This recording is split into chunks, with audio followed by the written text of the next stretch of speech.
Why don't we go ahead and get started? My name is Karin Hickenbotham. I'm the moderator of today's information session and program manager of the Master's in Science and Operations Management. We, in the Department of Industrial Engineering under the College of Engineering, we have a Master of Science in 3 areas. We have Operations Management, Engineering Management, and Engineering. We also have 3 graduate certificates, one of which today we will highlight. We've got Project Management, Lean Six Sigma, and Homeland Security. So let's dive a little bit deeper into what is actually operations management. We get this a lot, and operations management professionals, they plan, lead, and manage business operations. So operations management actually uses industrial engineering techniques that enable individuals in your professional position and in organizations to maximize effectiveness and make decisions in your area. So a little bit about who we are and how we got started. It's all about the numbers. So we are the largest graduate program on campus. We were established in 1974. We've prepared over 5,000 students to become leaders in their industry and help advance in their careers, including our military. We have 90% of students that complete the degree online from anywhere in the country. We'll get to this a little later as well, but I might as well just mention here that everyone does pay in-state tuition, regardless of any 50 state you live in. We have over 70 teachers. They've been evaluated to have the real-world experience to help you learn in your coursework. And we have a total of 35 graduate programs, courses, in the MSOM program that are offered either each semester online or live in class. Which right now is a little difficult to do, and we're making the best of that situation as well. So what can I do with an operations management degree? And it really all depends on where you are and where you want to go. This degree is so versatile that it can be used in a range of human resources, in government and military operations, nonprofit sector, supply chain, banking and finance. So it's very, very broad. And at the end of this brief session, we will give you a chance to answer or ask questions about your specific instance, or you will also be given some contact information if you want to have any follow-up questions later on that's maybe more specific to your situation. So hold all questions to the end. Please don't raise the hand. We're going to utilize the chat box option for questions, and we'll get to those a little later. So the job pay outlook, just briefly, again, it's all going to depend on what industry you're in, where you are, and where you want to be. In federal government, the pay scale may be slightly higher than maybe in private or nonprofit.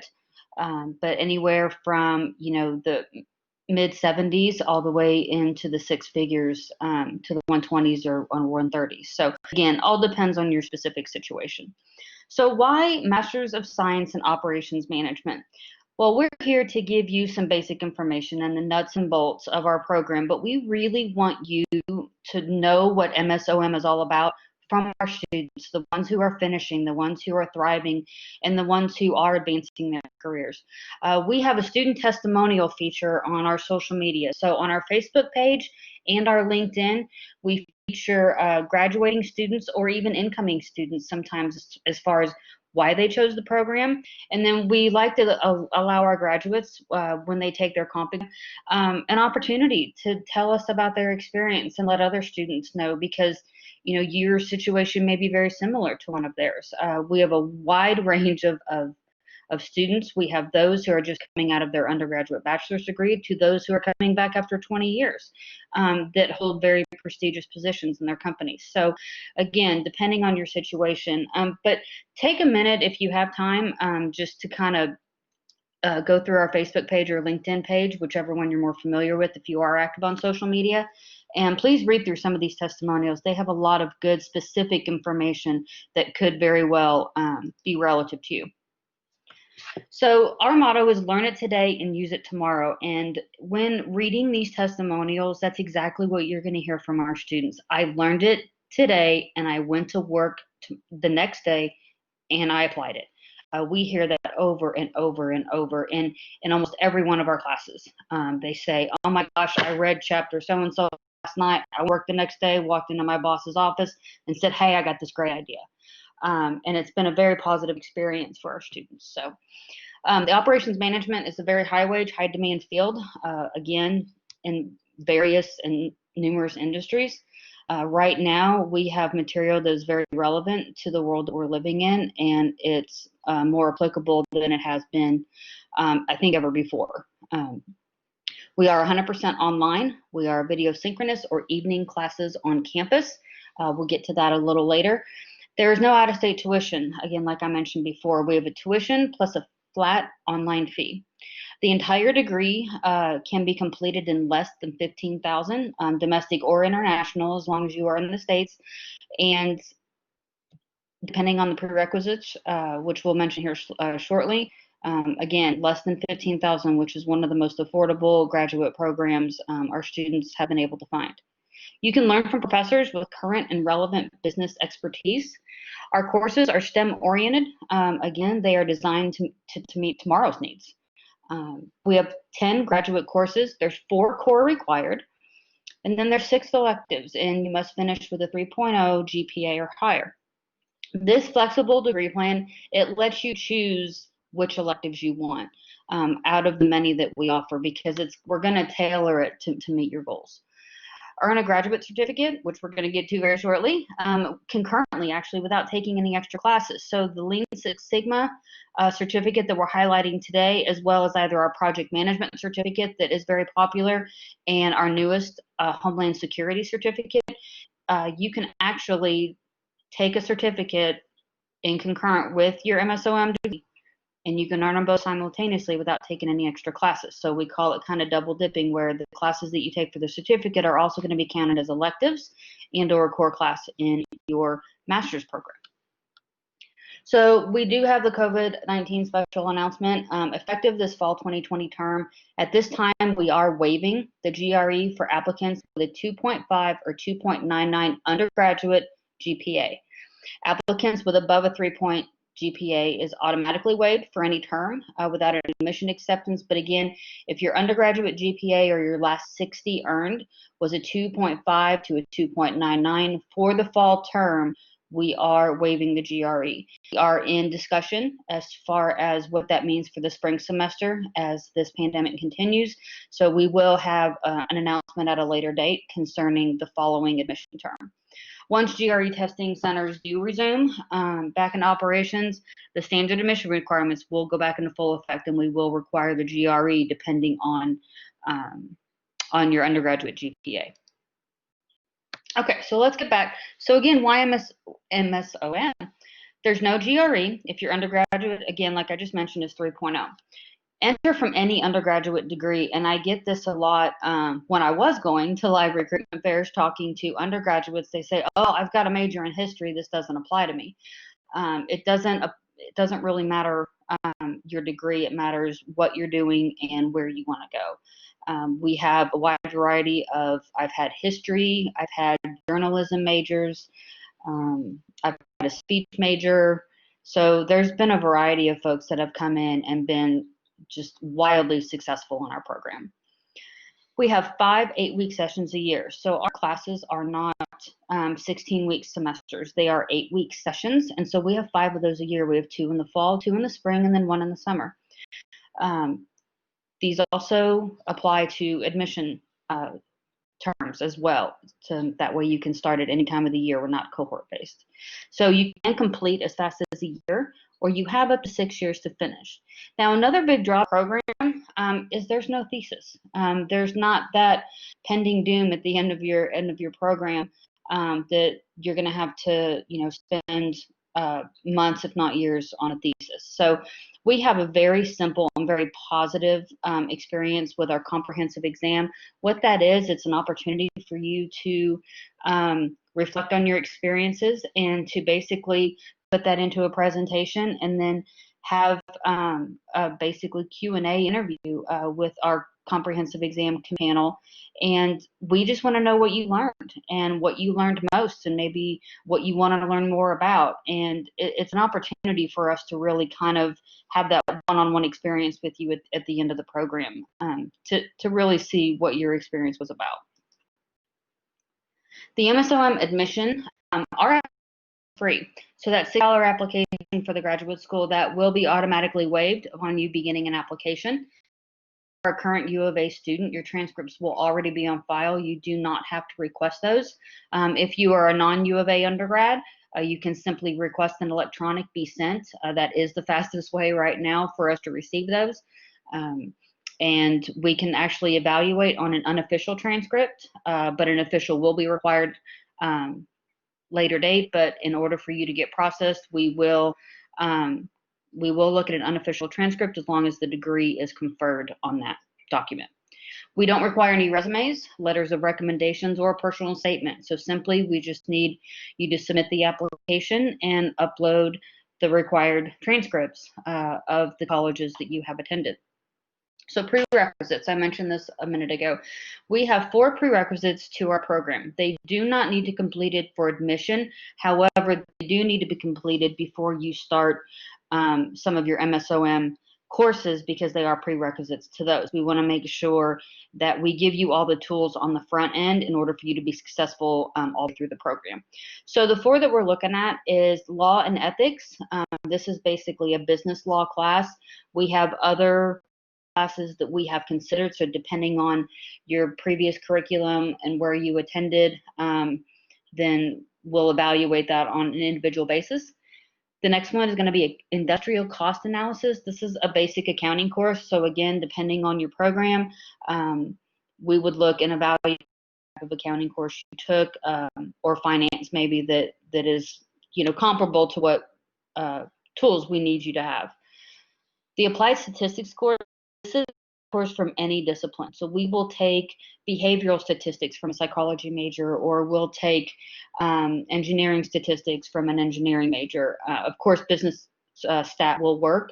Also, intro to stat will work. Any of those, again, we will evaluate it on an individual basis. The last ones that most students do decide to take is our intro to decision support tools. It's basically an advanced Excel class, and that is something that we feel strongly students really need to have an understanding for, because at the beginning of the program, if you don't have those and then you start to take a course that's using advanced concepts in Excel and you're trying to play catch up, then there's going to be a struggle, and we don't want that to happen. So on the front end, Dr. Carrie Beam did a wonderful job in designing this course, and also the free proficiency exam. If you have been using Excel for 10 years in your job and you're like, oh my gosh, I've been using this, I use it day in and day out, I could do it in my sleep, we do have a free proficiency exam available where we will provide you a study guide, and you can pay a proctoring fee to, not pay a proctoring fee to take the proficiency exam, scoring a 70% or better, and that will satisfy the prerequisite. That also goes for the last 3 that I talked about, the law, accounting, and stat class. There is a free option for those who maybe think, hey, I kind of had those classes in the past. It may have been a while, but I just kind of need a refresher. We utilize Sailor.org, which again, we'll give that information later in a follow-up email with all the information and links. Sailor.org is, you can take the course for free. The exam is free, but there's a $25 proctoring fee. And in order for you to earn the certificate, you would take the exam. And again, that would satisfy the prereq. So you do have the option of either taking the OMGT course at the undergraduate level, or we do have some very affordable options for you to, per se, clip out of the prerequisites. So if you have any questions about that, you are free to email me.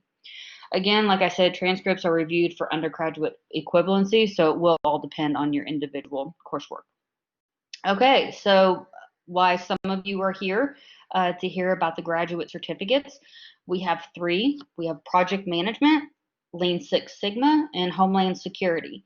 I'll go over project management and Homeland Security, and we'll let Kirk talk on the Lean Six. But our certificates, they're only 4 classes, okay, 4 graduate courses.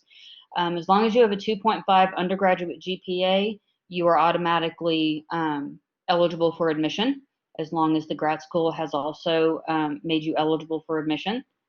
There's no GRE or GMAT for the certificates regardless, and it can stand alone, or it can stand, like I said earlier, concurrent with the Masters of Science. The project management certificate is designed to provide skills to become better project managers and prepare for the PMP certification. We had an info session in June that is listed on our YouTube channel, where we had Leonard Nethercutt, who is one of our instructors. He came on and talked about project management, like Kirk's going to come on here in a minute, talk about Lean Six. So we'll give you that link as well if you weren't able to attend that or missed that session. The Homeland Security Certificate is our newest one to the program. It's designed for industry and safety professionals to learn how to mitigate risk. If there's more questions on that, we will also give you contact information to specific people who are more knowledgeable in the Homeland Security and/or project management areas. So today I would like to introduce Instructor Kirk Michealson. He is on board with us today. We want to thank him for his time. I know you're very busy. Middle of the summer, I'm sure you have funner things to do, hopefully. But I'm going to go ahead and hand it over to Kirk. He's going to talk several minutes on the Lean Six Sigma certificate and some of the coursework and also the certification. So Kirk, thank you. Hand it over to you. Great, Karin. Can you hear me? You are sounding good. Thanks. Okay, great. I teach primarily 3 courses. I teach that prereq course, an introduction to decision support school tools, and then I teach the basic and advanced Lean Six Sigma course, and I am a Lean Six Sigma black belt. And it's good to see in the attendees here some current past students, so hello again. What we're going to cover today is, in a short time here, is to what Lean Six Sigma is, what are the roles, some examples of projects, what our 5-phase DMAIC process is, what the job outlook is, in my experience, for belts, and then what are the 4 courses available for the Lean Six Sigma certificate. So let's start first with what is Lean Six Sigma, and let's read this first bullet. It is a fact-based, data-driven, problem-solving methodology that relies on a collaborative team effort to improve performance. I hadn't heard about Lean Six Sigma in my career until about the mid-2000s. I was working at Lockheed Martin and heard about it. I says, hey, this is great. I can do the 3 things I've been doing my entire career that I love doing: analysis, project management, and facilitation. So I got into it and I became one of the 2 black belts at my facility. Another point about Lean Six Sigma is in the second bullet, it drives customer satisfaction and bottom line results in process improvement activities. I'm always looking for ways to improve process, both effectiveness and efficiency. So it really hit up mine, and most of the time these are great projects, a lot of fun to do. So what are the roles? Well, we have 6 roles. There's also, we get involved with, because the process could work with other stakeholders, so we've got to work with them too.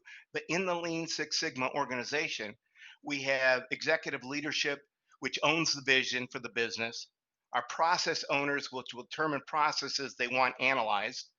A master black belt is our technical expert, a go-to person for Six Sigma projects and methodology.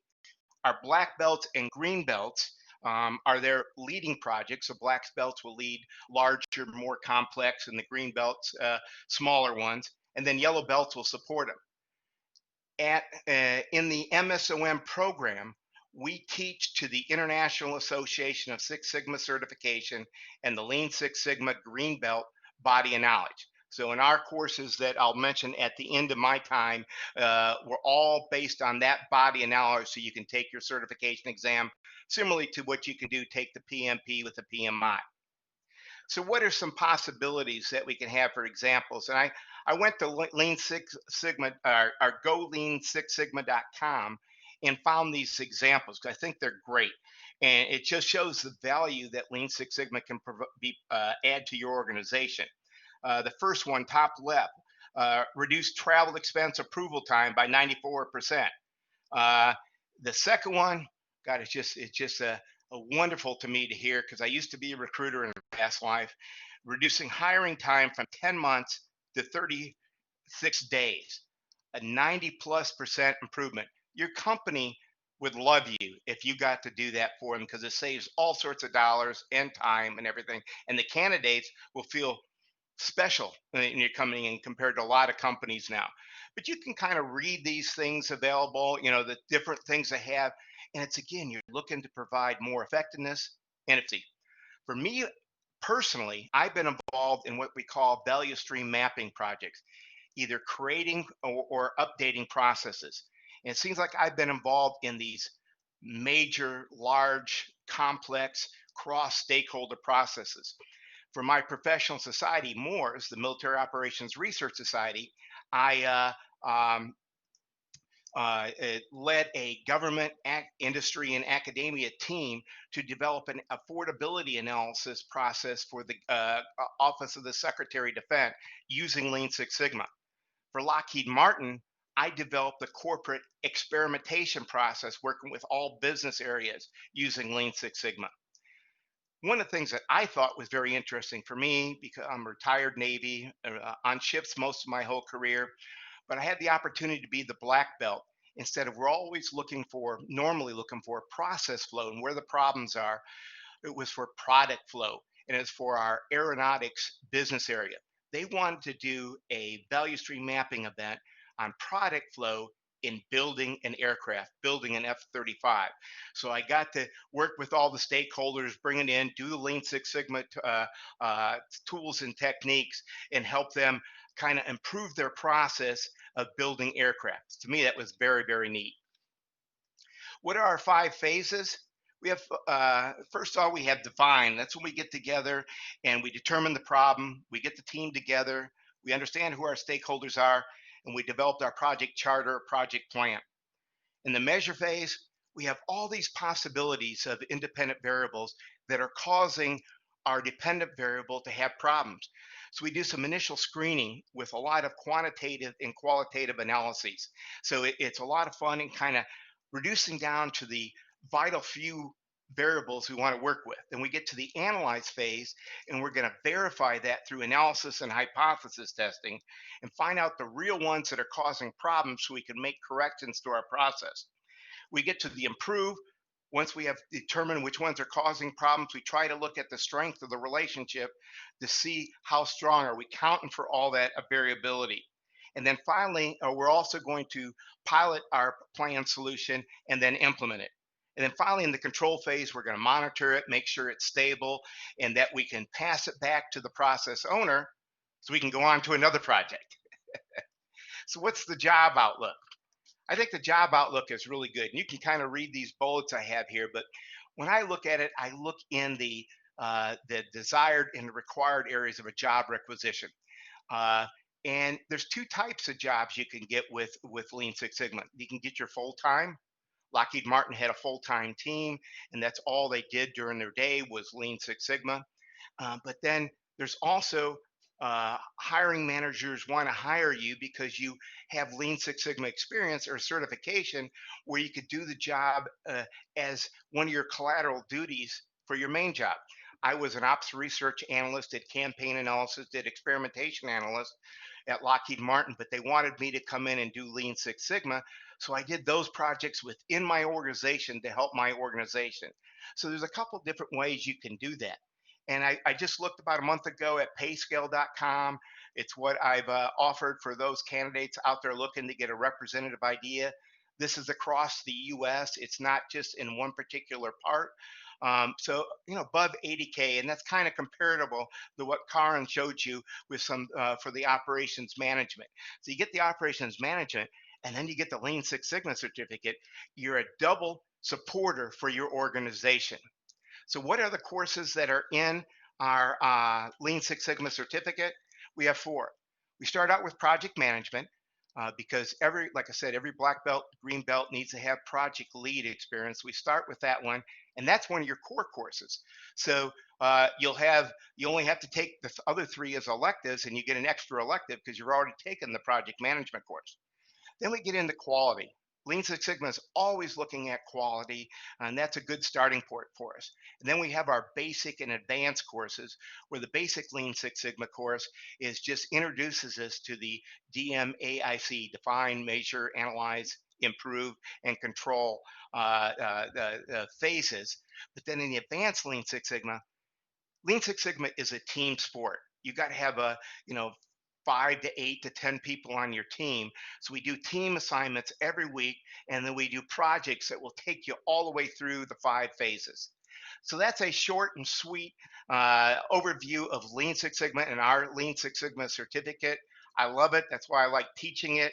And I'm actually teaching basic Lean Six Sigma in the fall 8W1 and in the advanced course in the fall 8W2 terms coming up. So thank you very much. I'll stay on for any questions at the end, but I think it's a very fun area to get into. Thanks, Karin. I'll turn it back over to you. Great. Thank you so much, Kirk. And that was a lot of information in a very short amount of time. So again, we want to make the presentation brief because we want to give you, the attendees, an opportunity to answer questions. So just some closing remarks. If you want to start formulating your questions in the chat box, you can go ahead and start entering those now. The fall admission application is open. Right now, we are closing in on the deadline. So if you are interested and not a current student of any of our programs, we will need to get the ball rolling on that. So if you have any questions about that, you can feel free to email me. We've got several people right now on this info session that can answer a wide variety of questions. I've added Dr. Rich Ham as a moderator. He's very knowledgeable in the Homeland Security certificate. We also have Assistant Director Mindy Hunthrup, who is in charge of faculty development. We have our own director, Dr. Greg Parnell. He's on as well. So we have any question you have, we've certainly got the staff online to address those. So you're going to get a follow-up email, and it's going to have links to our social media and our YouTube channel. But our YouTube channel has a variety of recordings and videos on there. We also host an MSOM webinar series where all of our previous webinars that are instructors presenting on various topics will be on there, as well as our information sessions here. So again, links will be provided. Our main info email is going to be msom@uark.edu. That's the best one to remember. But again, you'll have my email and various others' emails to follow up with. So if you want to, anyone have any questions, that is basically a very brief information session, a brief overview of all of our programs with an in-depth look of Lean Six Sigma. We've got Dr. Rich Ham on. We've got instructor Kirk Michealson staying with us to answer any questions. If you have any admission questions, myself or Carol can help address those. So we'll give somebody a moment.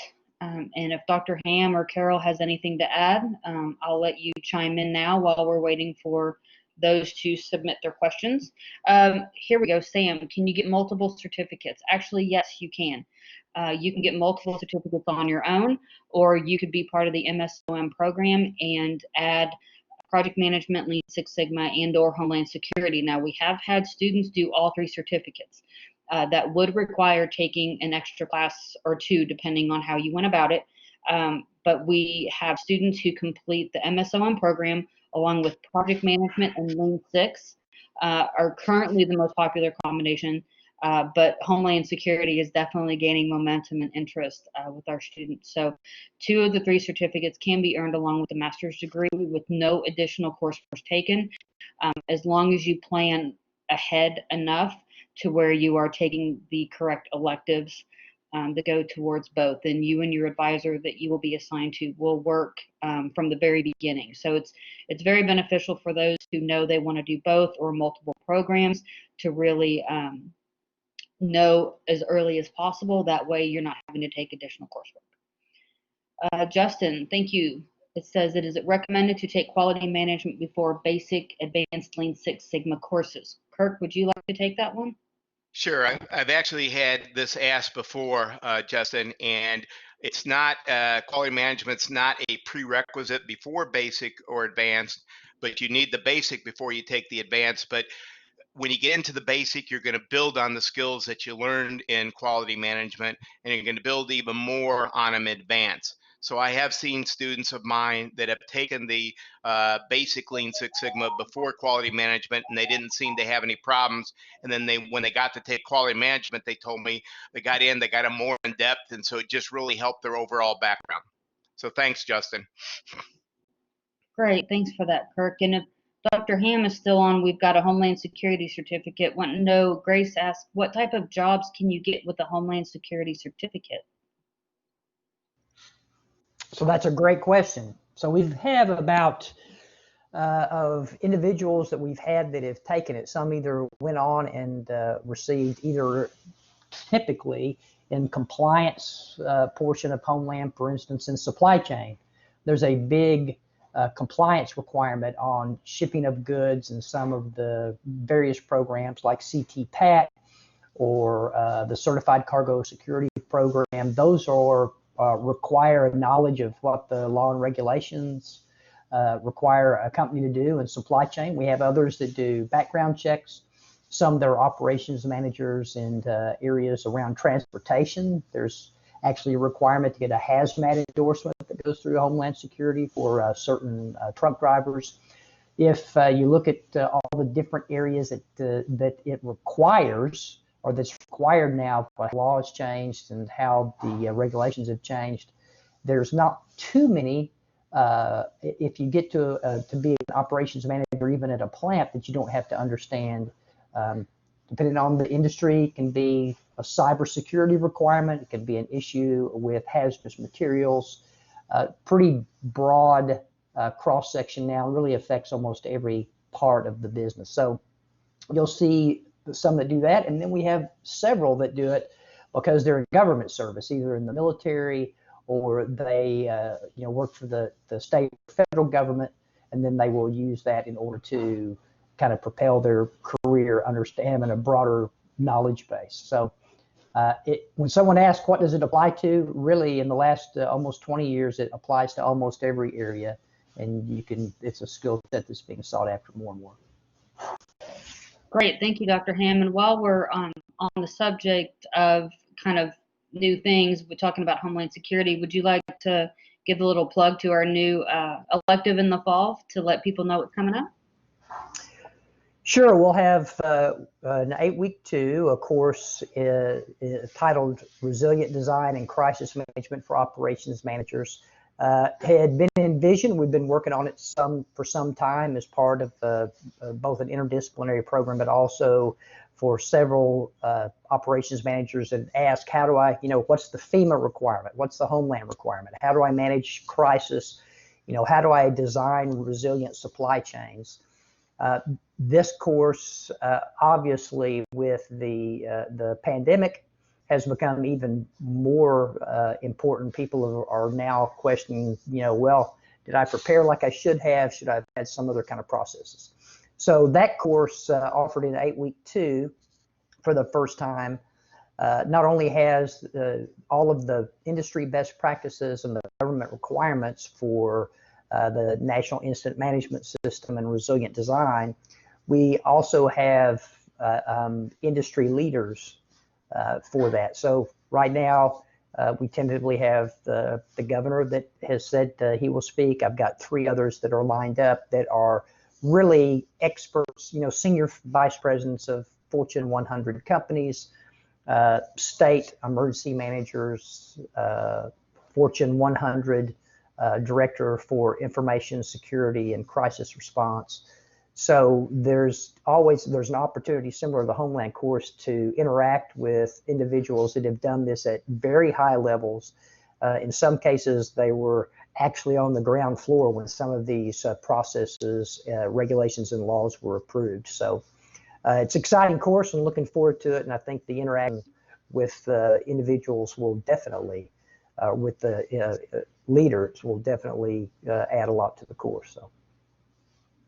Great, thank you, Dr. Hammond. I'm gonna split this question between 2 folks on here. So we have an international student question, and I know Lisa Milligan, our international advisor, is on this session as well. So Lisa, thanks for joining us, as well as I saw Marge Pash was on here as well. She's our site coordinator and director in Memphis, Tennessee, that is in charge of several military branches. So between Kirk and Rich, Dr. Ham, what advantages does the MSOM program have for international students? I think that's a great question. Kirk, would you like to go first?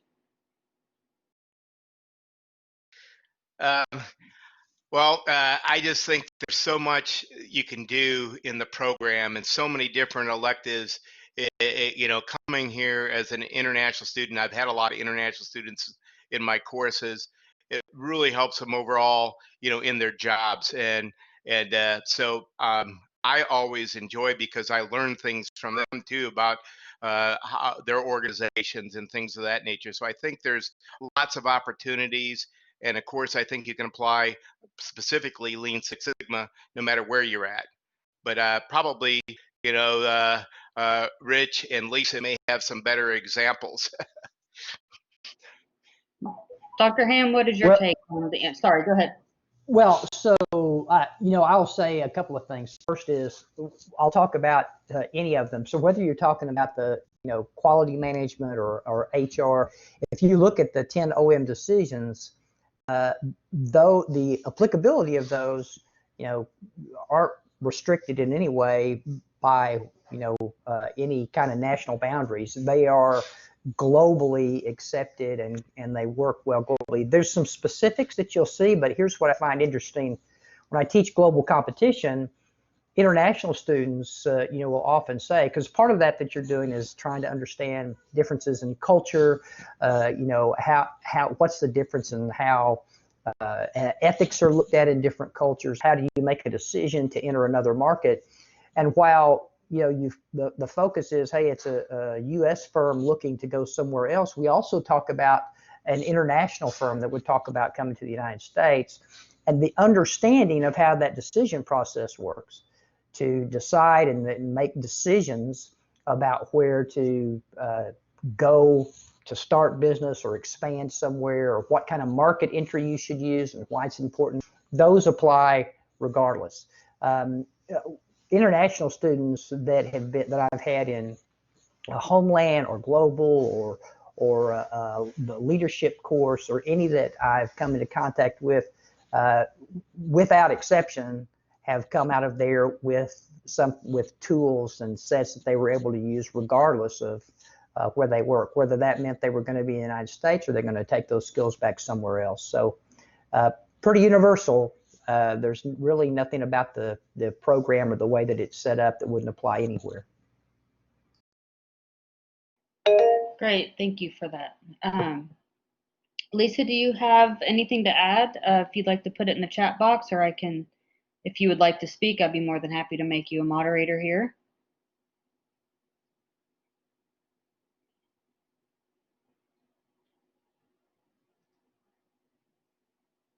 And it looks like either I've lost Lisa or she's dropped off. So as we continue, we really are just hanging in here to answer any questions that you have. If you are a current student and you are interested in adding a certificate, please reach out to your advisor. It is a separate admissions process and application, as well as a graduation application. So it's very important to stay in contact with your advisor and respond to their communication when they reach out to keep those processes flowing in a timely manner.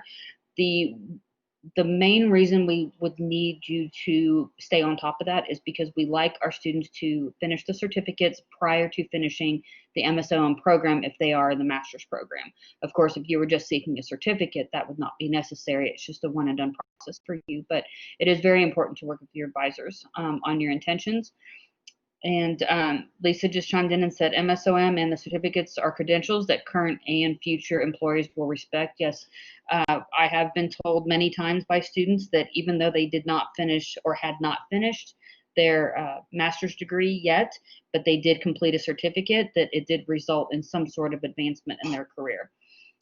Lisa wants to chime in and add that our program's faculty, students, and alumni become contacts for international students, and that can also be very beneficial. Yes, our staff and faculty are a very important pipeline for our international students to stay in contact with, because sometimes they have different avenues that they have to take to move on.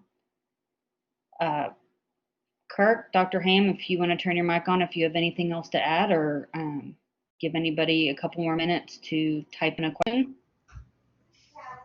Well, I would just say, and I think Lisa brought up a good point, that we do have several of our international students, the ones that come here, that if they actively pursue, they do find either CPT or OPT or internships that are connected specifically to what they're doing in their degree program, and the consequence of that often is that employers look at that and the kind of work they're doing. So they've had some great internship opportunities in manufacturing and retail, and several that have done analytics type work later after they did some course preparation. So there's definitely opportunities there that I think are growing even more in the last 2 or 3 years.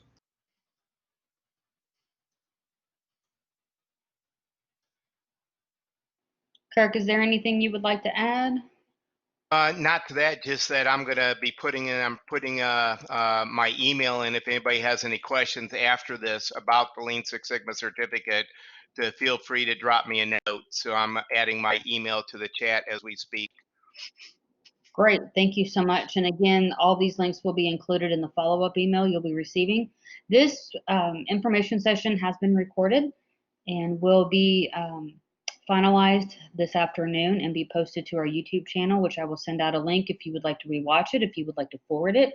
I will also attach a PDF of this presentation. I know a lot of students in past info sessions have requested this, not just for their benefit, but to pass on to either a colleague or even their supervisor who was interested in things. So if there are no more questions, I want to give a special thanks to Kirk Michealson for coming on and giving us time to learn about Lean Six Sigma. And his contact information is there in the chat if you do have any specific questions or if you think of something afterwards. And of course, for Dr. Rich Ham for signing on and letting me pitch some questions to him is always useful information. So thank you again, Dr. Ham, for your time, and for Kara Altman for being my sidekick and managing the chat box while I'm trying to talk and keep track of the time and the slides. So again, I want to thank, whether you are a current student right now who came on to learn more about the Lean Six Sigma, or if you are a prospective student that you're thinking about becoming or applying to one of our programs, I want to thank you. And if there are any prospective students out there in this info session right now, if you are still on the fence, you can definitely email me, but I really like to connect you with your advisor that you're going to be assigned to. That way they can help you through the entire process and kind of keep track of your application to make sure that you're moving in through in a timely manner, especially if you're going to want to start in August. We do have our spring 2021 application open. Again, there will be a later announcement about the waiver of the GRE for the spring 2021 term, but again, for fall 2020 only is the GRE waiver active. So again, if there are no other questions, I will go ahead and sign off, and I'll be following up with you this afternoon. And please feel free to reach out to any of us. So thank you everyone again, and everyone stay safe and have a good rest of the week.